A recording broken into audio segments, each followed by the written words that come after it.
Hello student, आपका स्वागत है स्प्लिट स्टडी चैनल पे। तो हम फिर से आज लेकर आ चुके हैं मैथ क्लास, जो बिहार से भर्ती TRE 4 के जो भी स्टूडेंट तैयारी कर रहे हैं उनके लिए डेली बाय डेली शाम को 5 बजे ये क्लास चल रहा है। ये क्लास वर्ग 1 to 5 के लिए या 6 to 8 के लिए या 9-10 के लिए, किसी भी वर्ग के लिए अगर आप प्रिपरेशन कर रहे हैं इनमें से, तो ये मैथ क्लास आप ही के लिए है। इसमें difficult level to low level का भी क्वेश्चन डिस्कस किया जाता है, जिससे ओवरऑल और रिवीजन हो सके, और क्वेश्चन के साथ साथ थ्योरी का भी डिस्कशन किया जाता है। चलिए आज का सेशन हम लोग स्टार्ट करते हैं। हाँ, इसके पहले का अगर आप वीडियो नहीं देखे हैं तो आप प्ले लिस्ट में जाकर देख सकते हैं। ये 23वां क्लास है, इसके पहले 22 क्लास कंप्लीट हो चुका है। इस चैनल पर आपको प्ले लिस्ट देखने को मिलेगा। बिहार से भर्ती TRE 4 मैथ क्लासेस, TRE का मैथ क्लासेस का आपको प्ले लिस्ट देखने को मिल जाएगा। तो ये सबसे पहला क्वेश्चन हम लोग देखते हैं। क्वेश्चन दिया हुआ है कि दो समरूप त्रिभुज जिसके भुजाओं का अनुपात दिया हुआ है, तो त्रिभुज के क्षेत्रफलों का अनुपात दिया हुआ है। जो अगर शुरू से वीडियो देख रहे हैं उनके लिए ये बड़ी बात नहीं है, इसमें बहुत सारी चीज़ें पहले भी हम क्लास में डिस्कस किए हुए हैं। तो अगर हम लोग बात करते हैं कि समरूप त्रिभुज के बारे में, तो थोड़ा सा हम इसके बारे में थोड़ा सा हम नॉलेज गेन कर लेते हैं। लिख देते हैं टू सिमिलर, जिसको इंग्लिश में क्या कहते हैं, सिमिलर ट्रिंगल के नाम से हम लोग जानते हैं। हिंदी में क्या कहेंगे, तो समरूप त्रिभुज। दो समरूप त्रिभुज, जब दो त्रिभुज समरूप रहेगा उस केस में क्या चीज़ें कंडीशन आपको ध्यान में रखना है, वही चीज़ यहाँ पे ध्यान देना है सभी को। चलिए दो त्रिभुज सबसे पहले हम ड्रॉ कर लेते हैं। कॉन्सेप्ट को जानना बहुत ज़रूरी है, थ्योरी को जानना बहुत ज़रूरी है, तभी जाकर हम लोग कुछ अच्छे कर पाएंगे। सिर्फ क्वेश्चन का सलूशन ही ये तरीका नहीं है पढ़ने का। तो हम लोग बात करते हैं, एक ABC त्रिभुज ले लेते हैं, एक DEF त्रिभुज ले लेते हैं। देखिए, या दो कोई भी अगर त्रिभुज होता है तो त्रिभुज का कुछ हो सकता है, दो चीज़ होता है। एक होता है लंब होता है, शीर्ष लंब होता है, और एक होता है माध्यिका। तो हम दो चीज़ ड्रॉ करेंगे। एक माध्यिका यहाँ पर ड्रॉ करेंगे। माध्यिका मतलब होता है कि इसको दो बराबर, क्या होता है, दो बराबर हिस्सों में क्या करता है, माध्यिका बांट देता है। तो इसको हम क्या मान लेते हैं, तो इसको हम M मान लेते हैं। और इसका जो माध्यिका होगा, इसको जो दो हिस्सों में बांटेगा, इसको जो दो हिस्सा में बांटेगा उसको हम N मान लेते हैं। तो ये माध्यिका है। एक त्रिभुज के क्या होता है, शीर्ष लंब भी होते हैं। पूरा ध्यान से समझिएगा, जो भी चीज़ें बता रही इसमें से कुछ भी पूछा जा सकता है। यह है माध्यिका, तो माध्यिका भी पूछा जा सकता है, या एक और होता है जो कि हम लोग क्या कहते हैं, शीर्ष लंब कहते हैं। त्रिभुज के एक भुजा से डाला गया लंब क्या कहलाता है, शीर्ष लंब कहलाता है। इसको हम P, और इसका यहाँ पर इसका जो शीर्ष लंब डालेंगे उसको हम यहाँ पे Q बोल दे रहे हैं। शीर्ष लंब का इंडिकेशन दे दिया है, ये 90 डिग्री का कोण दिख रहा है, इसको हम Q बोल दे रहे हैं। तो शीर्ष लंब भी दिखा दी। तो लंब, शीर्ष लंब या माध्यिका हो, दोनों में से कोई भी हो सकता है। यहाँ माध्यिका का बात करेंगे, AM और AB क्या है, माध्यिका है। तो माध्यिका है, माध्यिका इसमें क्या है, AP है, इस त्रिभुज में क्या है, DN है। ध्यान में रखना है, सॉरी AM है, AM और DN है। शीर्ष लंब का बात करेंगे तो शीर्ष लंब इसमें क्या है, AP है, और इसमें क्या है, DQ है। दोनों ध्यान में रखना है। अब क्या बताया जाता है, बताया ये जाता है कि यदि, ध्यान में रखना है, यदि त्रिभुज ABC समरूप है, समरूप का ये साइन होता है, समरूप है त्रिभुज DEF के साथ। अगर ये दोनों त्रिभुज समरूप होते हैं तो इनके भुजाओं के, इसके क्षेत्रफलों का अनुपात जो होते हैं, इनके जो क्षेत्रफल का अनुपात होते हैं, क्षेत्रफल में एरिया ऑफ त्रिभुज ABC बटे एरिया ऑफ त्रिभुज DEF, इनके जो क्षेत्रफलों के अनुपात होते हैं उनके भुजाओं के वर्गों के अनुपात के बराबर होते हैं। जैसे कि AB है, यहाँ पर ये भी ध्यान देना है, यहाँ पर AB है पहले, तो ए बी का स्क्वायर जो होगा बराबर होगा यहाँ पे क्या, इसके जगह पर डी है तो डी के स्क्वायर के बराबर हो गया। वैसे ही यहाँ पर अगर बी सी लेते हैं तो बी सी के स्क्वायर जो बराबर होगा उसके जगह यहाँ इसके जगह पर क्या ई एफ है, ई एफ के स्क्वायर के बराबर होगा। या तीसरा भुजा लेते हैं ए सी, यहाँ पर ए सी का जो स्क्वायर होगा वो किसके बराबर होगा, यहाँ पर डी एफ के बराबर होगा। ये लास्ट में एफ लिखा हुआ, यहाँ पे डी एफ के बराबर होगा। या इसका जो माध्यिका होता है तो पहला त्रिभुज का माध्यिका जो ले रहे ए एम का स्क्वायर वो बराबर होता है डी एन के स्क्वायर के। या उसका शीर्ष लंब जो है ए पी का स्क्वायर बराबर होता है डी क्यू के स्क्वायर के। तो शीर्ष लंब का भी स्क्वायर का अनुपात के बराबर होता है, या माध्यिका के वर्गों के अनुपात के बराबर होते हैं, या किसी भी भुजा के वर्गों के अनुपात के बराबर होता है उस त्रिभुज का क्या, उसका त्रिभुज का क्षेत्रफलों का अनुपात। क्लियर है। अब देखो यहाँ पे सिंपल ध्यान में रखना है, यहाँ पे लिखा हुआ है त्रिभुज की भुजाओं का अनुपात दिया हुआ है, तो भुजा का अनुपात दिया हुआ है और क्षेत्रफल का अनुपात निकालना है। क्षेत्रफल भुजा का स्क्वायर होता है।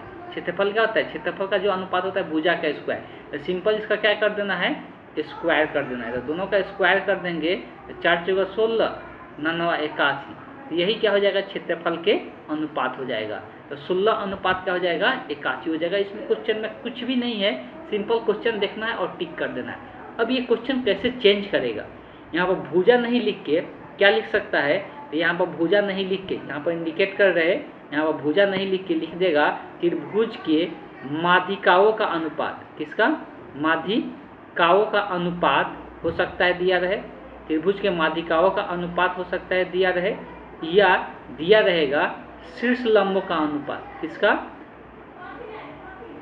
शीर्ष लंबों का अनुपात।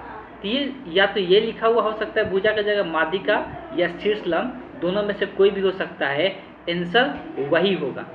अब इस बात को भी ध्यान में रखें, कभी कभी क्या करेगा, क्षेत्रफल का अनुपात दिया रहेगा और इनमें से भुजाओं का अनुपात पूछ देगा, या माध्यिकाओं का अनुपात पूछ देगा, या शीर्ष लंबों का अनुपात पूछ देगा। ध्यान सुनिएगा, क्षेत्रफलों का अनुपात दिया रहे, अगर पूछ दे भुजाओं का अनुपात, माध्यिकाओं का अनुपात या शीर्ष लंबों का अनुपात, इसमें से कुछ भी पूछा जा सकता है, तो उस केस में हम लोग क्या करेंगे, रूट ले लेंगे। क्या करेंगे, मतलब ये अगर क्षेत्रफल का अनुपात दिया रहेगा और भुजा का या माध्यिका का या शीर्ष लंब का अनुपात पूछेगा तो इसका रूट ले लेंगे। 16 का रूट 4 और 81 का रूट 9 हो जाएगा। तो यही हम लोग को भुजा या माध्यिका या शीर्ष लंबों का अनुपात हो जाएगा।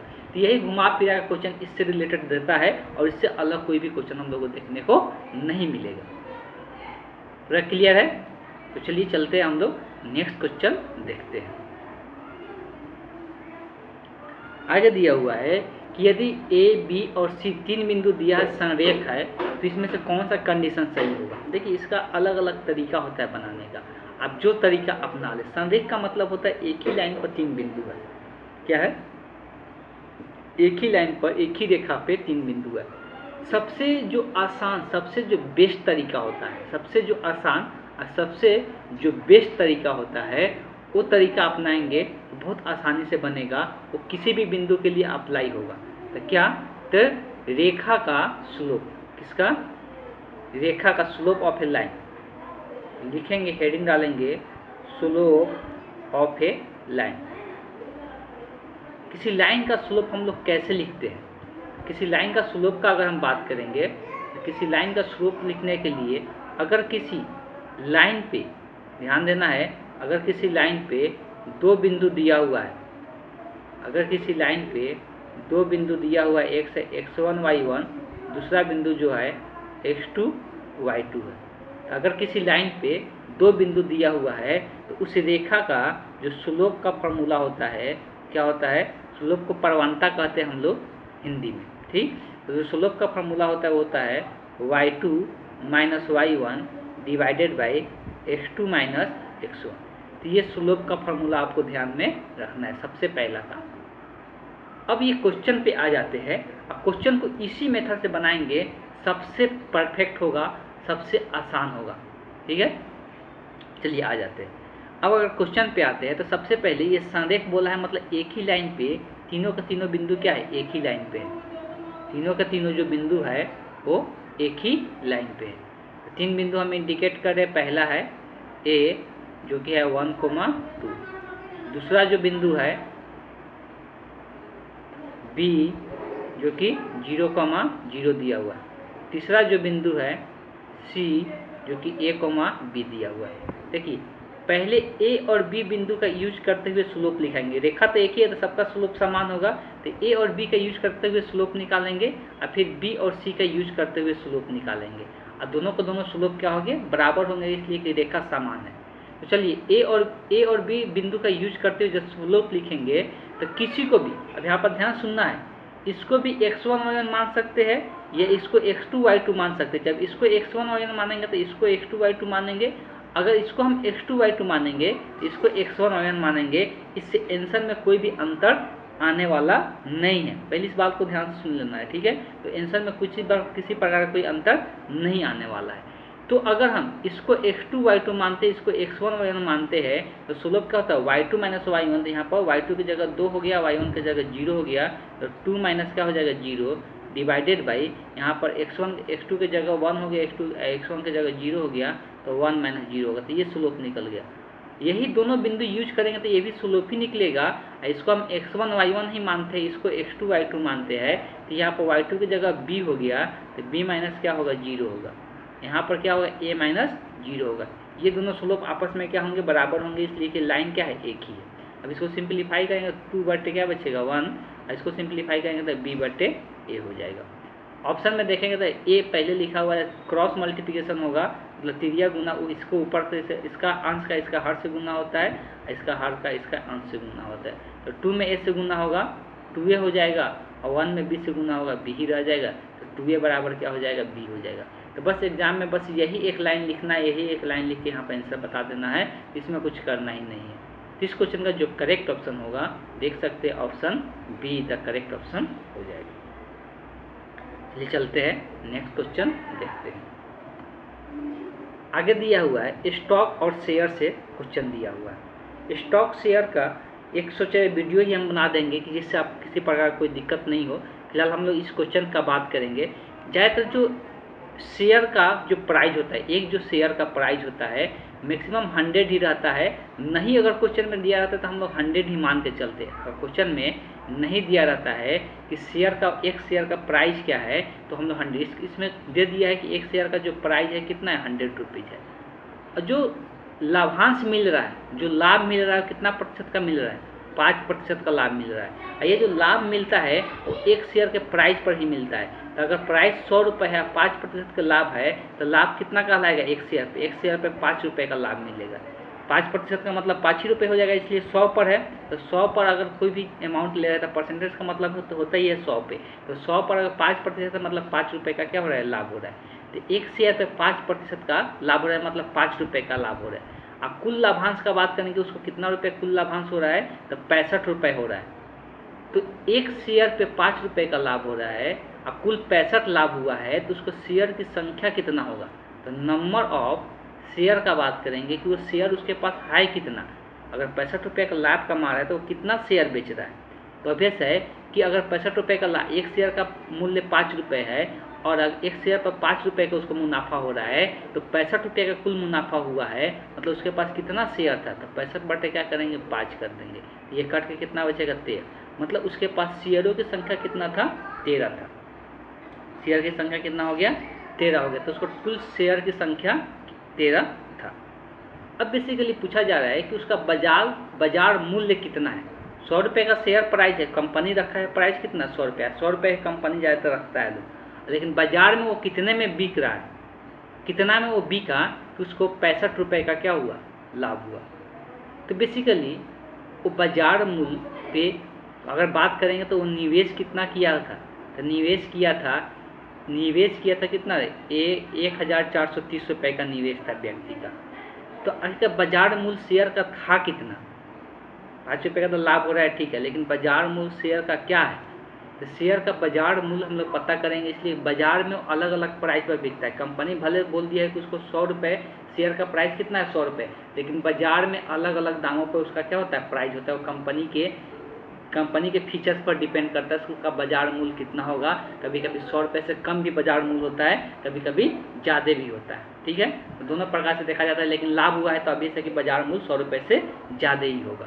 तो अगर इतना रुपये वो निवेश किया है तो एक शेयर का प्राइस कितना होगा, बाजार मूल्य कितना रुपये निवेश किया, तो टोटल शेयर कितना खरीदा है 13, तो एक शेयर का प्राइस जो होगा बाजार मूल्य कितना होगा, तो हम लोग लिख सकते हैं एक शेयर का बाजार मूल्य, इसे लिख देते हैं एक, वही पूछा है क्वेश्चन में, एक शेयर का बाजार मूल्य। टोटल शेयर हमारे पास 13 है और निवेश इतना रुपए कर रहा है, तो ऑब्वियस है कि कितना हम लोग बाजार मूल्य होगा, तो इसको 13 से क्या करेंगे, भाग कर देंगे, तो 13 से भाग करेंगे, 13 एकम एक को, एक बचेगा, फिर 13 एकम एक को, मतलब एक शेयर का जो बाजार मूल्य है, बाजार में कितना रुपए में ये बिक रहा है, 110 रुपये में बिक रहा है, बाजार में कितना रुपये में बिक रहा है, 110 रुपये में बिक रहा है। यहाँ पे देख सकते हैं इसमें से कोई भी ऑप्शन नहीं है, तो कौन सा ऑप्शन सही हो जाएगा, तो option D the correct option हो जाएगा। चलिए चलते हैं, अगला क्वेश्चन हम लोग देखते हैं।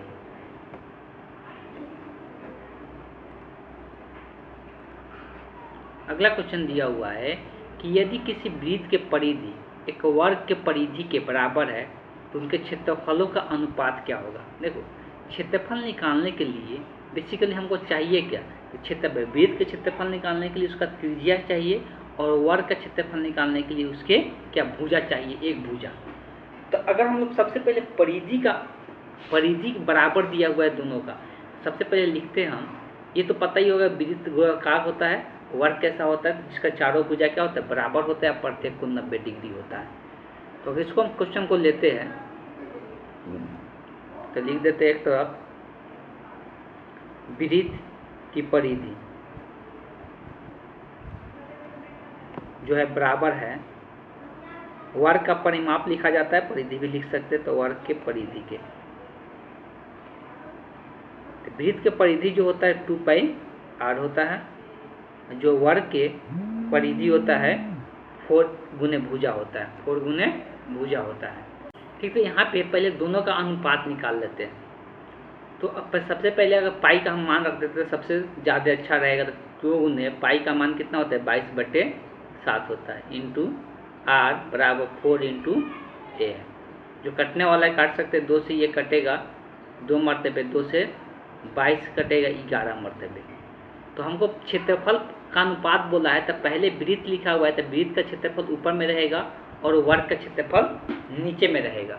तो यहाँ पे त्रिज्या को पहले ऊपर में रखते हैं, तो r/a इधर से आएगा, भाग में आ जाएगा, तो r/a हो जाएगा, और 7 इधर नीचे है तो ऊपर चला जाएगा, और 11 ऊपर में है, ये नीचे में आ जाएगा, तो r/a का जो मान हो गया कितना हो गया, 7/11 हो गया। अब पूछा है क्षेत्रफल का अनुपात बताना है, तो अब दोनों का क्षेत्रफल का अनुपात निकालते हैं, तो इसको एक को a1/a2 लिख लेते हैं। अब ये सभी को पता होगा कि वृत्त का जो क्षेत्रफल, सबसे पहले वृत्त लिखेंगे, इसलिए वृत्त पहले लिखा हुआ है, तो जो वृत्त का क्षेत्रफल होता है वो πr² होता है, और जो वर्ग का क्षेत्रफल होता है वो भुजा का क्या होता है, स्क्वायर होते हैं, भुजा का स्क्वायर होते हैं। तो पाई को तो अलग कर लेते हैं, पाई को 22/7 लिख लेते हैं। ये r² a² दोनों का स्क्वायर है, तो इसको एक साथ लिख के द होल स्क्वायर कर सकते हैं, इसमें कोई अंतर नहीं आएगा। अब यहाँ पे आ जाते हैं, तो 22/7 गुने r/a, तो r/a का मान कितना है, 7/11 है, इसका स्क्वायर करना है। चलिए स्क्वायर कर लेते हैं, स्क्वायर करेंगे तो क्या आ जाएगा, 7 गुने 7, 2 बार 7 गुने 7 हो जाएगा, नीचे में 11 गुने 11, एक साथ से यहाँ से एक साथ कट गया, 11 से 22 2 मरतबे कट गया, और कोई कटेगा नहीं, तो ऊपर में कितना हो गया, 7 दूना का 14, नीचे में 11 बचा, तो अनुपात कितना हो गया, 14/11 निकल के आ गया। यहाँ पे कंफ्यूज नहीं होना है, जब अगर वृत्त पहले लिखा हुआ है तो वृत्त का क्षेत्रफल ऊपर में लिखना है और वर्ग का क्षेत्रफल नीचे में लिखना है, नहीं तो गलत आ जाएगा आंसर, इसका उल्टा भी ऑप्शन में दिया हुआ है।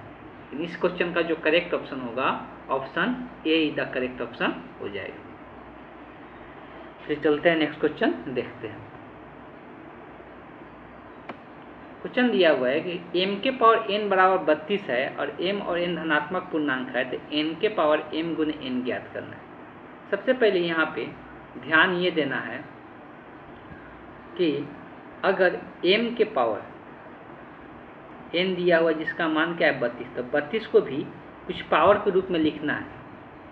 तो 32 को अगर पावर आप पूर्णांक के रूप में ही लिखना है, दोनों को दोनों पूर्णांक होना चाहिए। तो 32 को सभी को पता है 2 के पावर कितने का मान होता है 32, 2 के पावर 5 का मान जो होता है 32 होता है।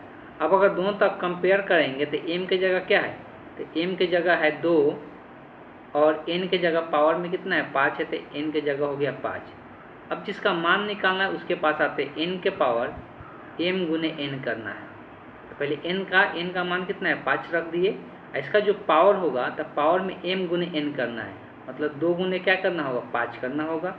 m और n का मान यहाँ पर रख दिए, तब 5 के पावर 5 गुना कितना हो जाएगा 10 हो जाएगा। तो 5 के पावर 10 यहाँ पर निकल के आ गया इसका मान। तो ऑप्शन में आप देख सकते हैं कौन सा ऑप्शन मैच कर रहा है, तो option be the correct option है। सिंपल यही है इस क्वेश्चन में कि जिस फॉर्म में दिया हुआ है एक्सप्रेशन उसी में इसको हम चेंज कर लेंगे, और चेंज करने के बाद तुलना कर लेंगे, कंपेयर कर लेंगे, जिससे m और n का मान पता चल जाएगा। और उसके बाद इसका मान बोला तो जिसमें जहाँ जहाँ जो मान दिया है उसका मान वहाँ पे रख देंगे, तो वहाँ से आंसर निकल के आ जाएगा। अच्छे मोर देन वन ऑप्शन तो है नहीं, इसमें और चेक करने की जरूरत है, दूसरा ऑप्शन भी चेक कर सकते थे। इस क्वेश्चन का जो करेक्ट ऑप्शन हो गया बी ऑप्शन हो गया। फिर चलते हैं नेक्स्ट क्वेश्चन देखते हैं। आगे दिया हुआ है कि y equal to f of x का ग्राफ है, और ये एफ ऑफ एक्स कैसा है द्विघात बहुपद है, क्वाड्रेटिक पॉलिनोमियल है। अगर द्विघात बहुपद का बात करते हैं तो जहाँ पे एक्स एक्सिस को कट करता है वही उसका क्या होता है शून्यक होता है। ध्यान सुनिएगा बात मेरा। और यहाँ पे देख सकते हैं जो बिंदु दिया हुआ है, जो बिंदु यहाँ पे दिया हुआ है, ये जो बिंदु दिया हुआ है यहाँ पे देख सकते हैं -2,0 दिया है, -3,0 दिया है, मतलब ये एक्स एक्सिस को कट कर रहा है। तो कोई ग्राफ है, क्वाड्रेटिक इक्वेशन का कोई ग्राफ है, कोई कुछ भी मान सकते हैं जो एक्स को 2 जगह कट कर रहा है निगेटिव वाला में। तो इधर कहीं पर होगा, इधर कहीं पर होगा, तो ग्राफ कहीं पर 2 जगह कट करेगा।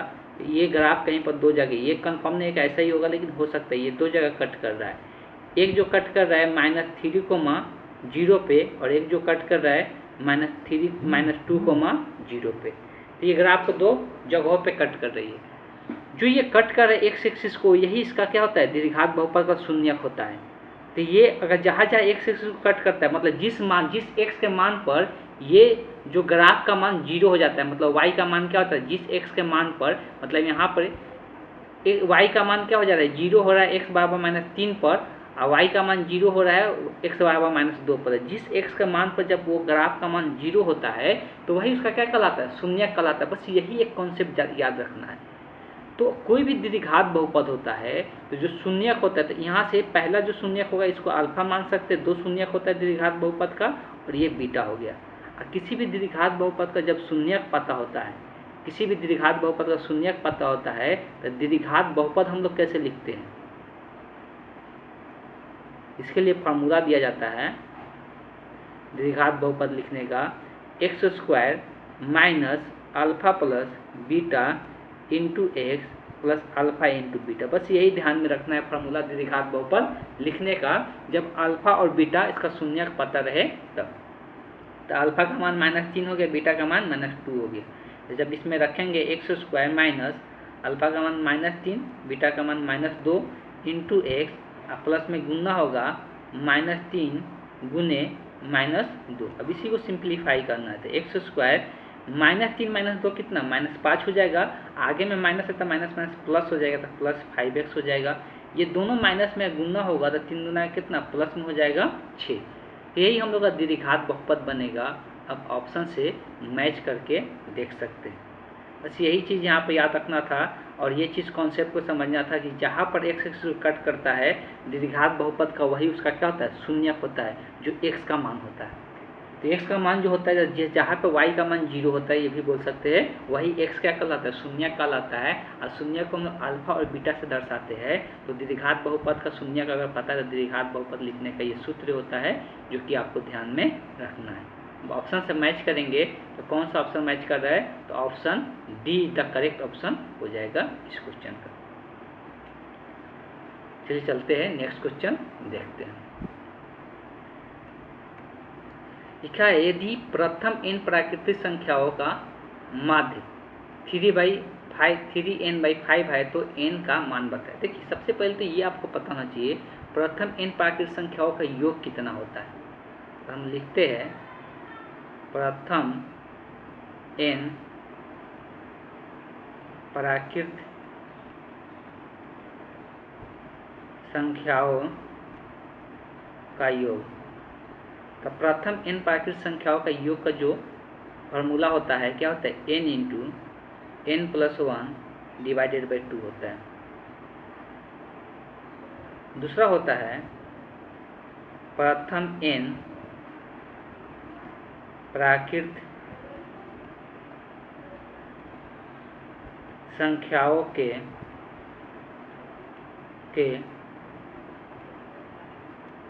वर्गों का योग, वर्गों का योग। इसमें क्या होता है 1 plus 2 plus 3 plus dot dot dot n प्राकृतिक संख्याओं का योग होता है। इसमें क्या होता है कि वर्गों का योग मतलब 1 का स्क्वायर, 2 का स्क्वायर, 3 का square plus dot dot dot plus n का स्क्वायर जो होता है वो क्या होता है n into n plus 1 into 2n plus 1 divided by 6 होता है। ये ध्यान में रखना है। एक और इससे रिलेटेड होता है कि प्रथम, तीनों को तीनों ये ध्यान में रखना है, प्रथम n प्राकृतिक संख्याओं के घनों का योग, मतलब क्यूब, पावर जब 3 रहेगा तो उसका योग कितना होगा। इसलिए होता है ए क्यूब, 1 का क्यूब, 2 का क्यूब, 3 का cube plus dot dot dot plus n का क्यूब। तो इसके लिए जो फार्मूला होता है n into n plus 1 divided by 2, ये पहले वाला ही होता है, बस इसका क्या हो जाता है द होल स्क्वायर हो जाता है। क्या ध्यान में रखना है, द होल स्क्वायर हो जाता है। अभी लेकिन इस क्वेश्चन में बोला है, अब देखिए माध्य निकालने के लिए जो संख्या रहता है उसका योग लिखा जाता है, अब बट्टे में उतना ही संख्या से क्या किया जाता है, भाग कर दिया जाता है। तो प्रथम n प्राकृतिक संख्याओं का माध्य क्वेश्चन में दिया हुआ है। तो यहाँ से हम लिख सकते हैं, बहुत ज़्यादा ये डिफिकल्ट क्वेश्चन नहीं है।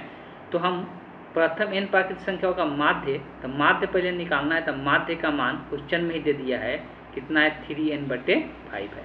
और निकालने का तरीका क्या है, तो प्रथम n प्राकृतिक संख्या को जोड़ेंगे और जोड़ के जितना संख्या होता है उससे क्या करते हैं, भाग कर देते हैं, तो वही माध्य हो जाता है, बट्टे n हो जाएगा, 3n/5 हो गया।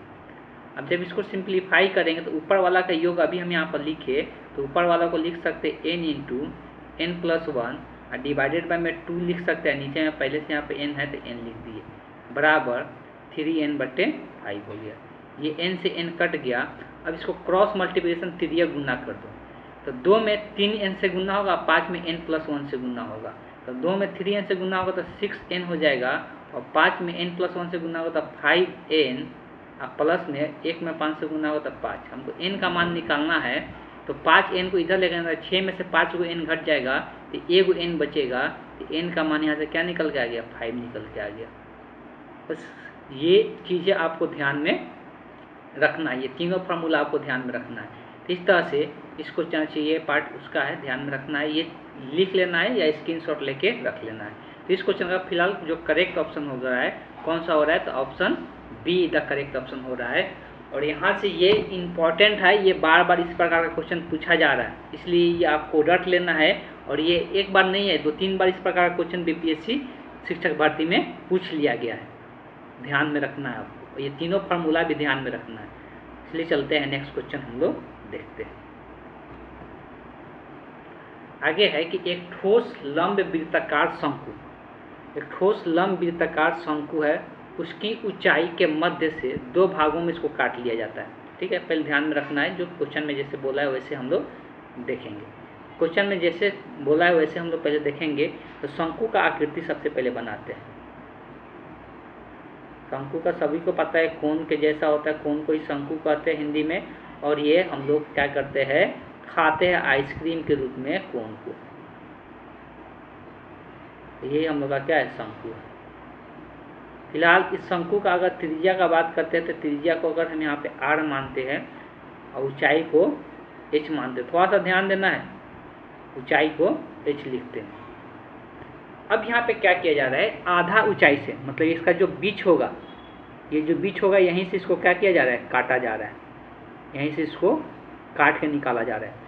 जब इसको छोटा वाला हिस्सा को काट के निकालेंगे, ध्यान से देखना है, जब इसके छोटे वाले हिस्सा को इसमें से काट के निकालेंगे तो क्या होगा। अब देखो ऊंचाई तो इसका पता है, इसका ऊंचाई पता है कि आधा ऊंचाई हो जाएगा पहले की ऊंचाई से, ये h/2 हो जाएगा। लेकिन इसका त्रिज्या क्या होगा, आयतन बोला है तो इसका भी त्रिज्या चाहिए ना, इसका त्रिज्या कैसे निकलेगा यही सोचना है यहाँ पे। तो ये त्रिज्या कैसे निकलता है वही थोड़ा सा ध्यान दे देना है, आसानी से निकल जाएगा। हमको यही मान निकालना है, ये वाला दूरी। तो नीचे ये r है, पूरा ये h है, और यहाँ से देखिए अब यहाँ पर दो त्रिभुज बनता है, दोनों के दोनों क्या होते हैं, समरूप होते हैं। यह बहुत सारा तरीका होता है निकालने का, और भी तरीका है। जैसे मान लेते हैं यहाँ पर थीटा मान लेंगे, अगर यहाँ पे एंगल को थीटा मान लेंगे तो यहाँ पर एक 12 वाला समकोण त्रिभुज बनेगा। यहाँ पर थोड़ा ध्यान देना है, एक 12 वाला समकोण त्रिभुज बनेगा और ये अंदर वाला एक समकोण त्रिभुज बनेगा। फिलहाल इसके छोटे वाला का जो त्रिज्या उसको x मान लेते हैं, ध्यान दीजिएगा। तो tan थीटा का मान कैसे लिख सकते हैं, यहाँ पे tan थीटा का मान जो लिखेंगे, पहले छोटे वाला का ही लिखते हैं। छोटे वाला के लिए थीटा के सामने वाला क्या होता है, लंब होता है, तो tan थीटा क्या होता है, लंब बटे आधार। तो यहाँ पर ऊपर में क्या हो जाएगा x, आधार कौन होता है, तो ये 90 डिग्री ये है, तो ये कर्ण का है, तो ये आधार होगा। फिर थीटा के सामने वाला को ये ध्यान में रखना है, लंब कहते हैं, ये आधार होगा। आधार कितना, h/2 हो जाएगा यहाँ पे, तो आधार हो जाएगा h/2, जो कि अब 12 वाला त्रिभुज के लिए वही tan थीटा लिखाएगा, तो इसका लंब कितना होगा, ये r होगा, इसका लंब कितना होगा, r होगा, और इसका जो आधार होगा लंब और ये होगा आधार, तो ये आधार कितना है, h है। अब यही दोनों को एक साथ लेकर x का मान निकाल लेंगे। जब एक दोनों को एक साथ लेंगे तो 2 होगा, ऊपर में चला जाएगा, 2x/h हो जाएगा, यहाँ पे r/h हो जाएगा। तो यहाँ से ये कट जाएगा, तो x बराबर कितना हो जाएगा, r/2। मतलब क्या देखने को मिल रहा है कि इसका छोटा वाला का जो त्रिज्या है वो कितना हो जा रहा है, आधा हो जा रहा है। त्रिज्या भी आधा हो जा रहा है और आयतन भी आधी हो जा रही है। जब दोनों को दोनों आधी हो रही है तो यहाँ पर त्रिज्या का स्क्वायर होता है तो 4 गुना कम होगा। अब बोला है आयतन, इसका आयतन और ये पूरा 12 वाला का आयतन, तो कौन पहले लिखा हुआ है, छोटे शंकु का आयतन पहले लिखा हुआ है, इसको V1 मानते हैं, दूसरे को V2 मानते हैं। तो शंकु का आयतन सभी को पता होगा कि अचर पद नहीं भी लिखेंगे तो चलेगा, 1/3 पाई लिखाता है, और इसका r का स्क्वायर, इसका r कितना है, r/2 है, r कितना है, r/2 का क्या होगा, स्क्वायर होगा, इंटू ऊंचाई, ऊंचाई कितना है इसका, h/2 है, डिवाइडेड बाई में जो 12 वाला शंकु है तो 1/3 पाई, इसका त्रिज्या r ही है और ऊंचाई h ही है, तो यहाँ पर ऊंचाई h ही रहेगा। ये तो अचर पद है, कट जाएगा। अब इसी को सिंप्लीफाई कर लेना है, तो ऊपर में हो जाएगा r²/4, नीचे में यहाँ h/2 हो जाएगा, और नीचे में यहाँ पे r² इंटू h है। तो ये नीचे में 1 रख के इसको पलट सकते हैं, पलटेंगे तो यहाँ पे आ जाएगा r²h, 4 दूना के 8, ये पलटेगा तो ऊपर में 1 होगा, नीचे में r² इंटू h होगा, जो कि इससे ये कैंसल आउट हो जाएगा।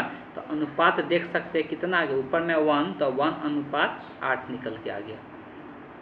तो यही इस क्वेश्चन का क्या हो जाएगा, आंसर हो जाएगा। तो बस कुछ कॉन्सेप्ट को आपको ध्यान में रखना है कि अगर किसी शंकु का यहाँ पे आधा ऊंचाई से काटते हैं तो उसका त्रिज्या भी आधा हो जाता है। आगे से याद भी रखना है, ये ऐसे निकालने का तरीका भी होता है, यहाँ से निकाल सकते हैं। उसके बाद उसका आयतन का अनुपात निकालना है, तो आयतन का अनुपात के लिए इसका त्रिज्या आधा हो गया, ऊंचाई भी आधा है, इसमें ऊंचाई और त्रिज्या रख दिए जो कैंसल आउट होकर बचा, तो एक अनुपात कितना आ गया, 8 आ गया। इस क्वेश्चन का जो करेक्ट ऑप्शन हो गया, option see the correct option हो गया। चलिए चलते हैं नेक्स्ट क्वेश्चन देखते हैं। एक कंपनी शेयर, ये भी स्टॉक एंड शेयर का क्वेश्चन है, स्टॉक और शेयर का क्वेश्चन पूछा जा रहा है और बहुत सारे एग्जाम में भी पूछा जाता है, इसको थोड़ा सा ध्यान में रखना है। यहाँ पे जो लाभांश प्राप्त हो रहा है 8% का लाभांश मिल रहा है एक शेयर पर, ठीक। शेयर का मूल्य नहीं दिया था, अभी थोड़ा देर पहले ही बोले थे कि जो कंपनी शेयर प्राइस होता है वो 100 मान के चलना है। कंपनी का जो शेयर प्राइस होता है और मार्केट प्राइस अलग होता है, कंपनी का शेयर प्राइस अलग होता है और मार्केट का प्राइस अलग होते हैं, ठीक है, क्लियर है। अंकित मूल्य मार्केट प्राइस ही बोला जाता है, ये बाजार वैल्यू बोला जाता है। अंकित जो मूल्य होता है वो बाजार वैल्यू बोला जाता है। तो बाजार वैल्यू निकालना है शेयर का, मतलब कुल शेयर का प्राइस निकालना है, सिर्फ एक शेयर का नहीं बताना है।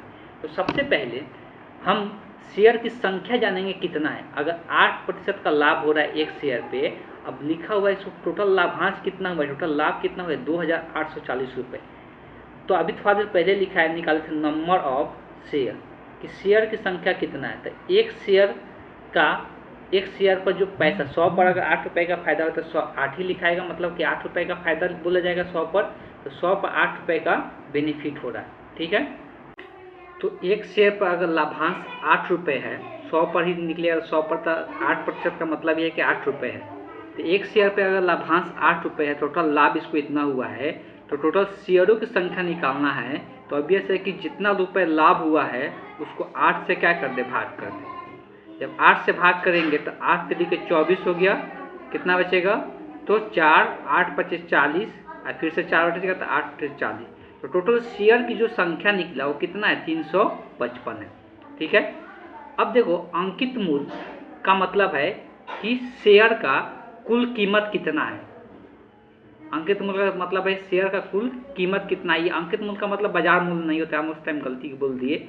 अंकित मूल्य का मतलब है कि शेयर का कुल कीमत कितना है कंपनी के तरफ से। तो कंपनी का एक शेयर का प्राइस कितना रखा गया है, 100 रखा गया है, तो 355 शेयर का प्राइस कितना हो जाएगा, तो अभी से 100 से गुना हो जाएगा। तो इसका अंकित मूल्य का बात करेंगे, अंकित मूल्य जो कंपनी की तरफ से टोटल इसका जो पैसा इसको पे कर रहा है कंपनी को, वो कितना रुपए हो रहा है, तो 350 है शेयर का संख्या, और एक शेयर का 100 रुपये प्राइस है। तो ये गुना कर देंगे तो कितना हो जाएगा, एक और जीरो आएगा, तो ये आ गया 35,000। कितना आया ये, 35,000, नहीं कुछ गलत कर दिया, 5 है ना, तो एक और 5 आएगा, 35,500 हो जाएगा। कितना हो जाएगा, तो 35,500 अंकित मूल्य निकल के आया शेयर का। इस तरह से इस क्वेश्चन का जो करेक्ट ऑप्शन होगा, कोई भी यहाँ पर 35,500 नहीं है, तो ऑप्शन कौन सा हो जाएगा, तो option E the correct option हो जाएगा। चलिए चलते हैं नेक्स्ट क्वेश्चन देखते हैं।